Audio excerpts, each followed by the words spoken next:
Welcome to Buzz Around the Globe, the weekend edition. I am your host Sana. A new dimension to the war between Russia and Ukraine has been opened. It's also being called an environmental bomb of mass destruction. These words are from the Ukrainian President, Volodymyr Zelensky.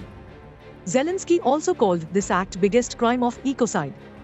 But what exactly is this act that has made Ukraine brand Russia a terrorist state at the International Court of Justice? It is the damage to the strategic Russian-held Kakhovka hydroelectric dam that has caused a fierce blame game on the international stage between Ukraine and Russia. Kyiv and Moscow are blaming each other for this incident, which has put thousands of civilians at risk of flooding in southern Ukraine and also a potential risk to the Russia-controlled nuclear power plant. The damage to the dam has increased fears of a nuclear incident, since the Zaporizhzhia power plant relies on the dam's reservoir for its cooling systems. Let's try and understand what is the strategic importance of the Kakhovka dam that makes it a valuable asset for both Russia and Ukraine. The truth is that the control of the dam could give either side a significant advantage in the war.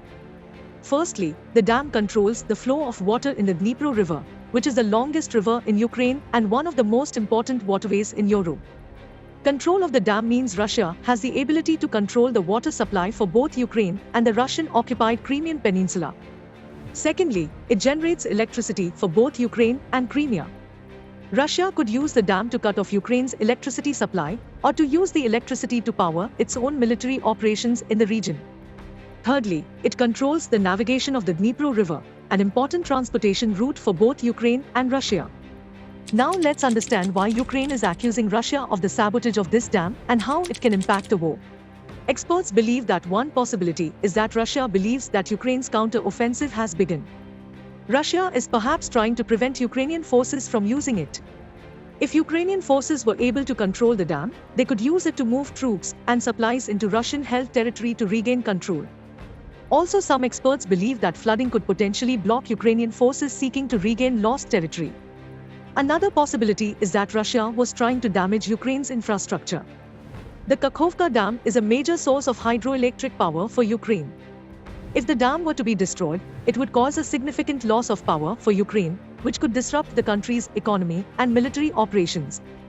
Whatever the reason, the sabotage of the Kakhovka dam has given a new turn to the conflict between Russia and Ukraine. The war has now crept out of the battlefield into the realm of economic and infrastructure warfare. But this war strategy impacts both sides. The dam is a strategic water source for the Russian-annexed Crimean Peninsula. It pumps water into the North Crimean Canal, which starts in southern Ukraine and crosses the entire Crimean Peninsula. This means that any problem with the dam could cause water supply problems for Crimea, which has been under Russian control since 2014. As days go by, the dam might deteriorate further and more civilians will be impacted. Once again, innocent people will pay the price of war. Do tell us what you think about this video in the comments section. For more news updates, subscribe to India Today.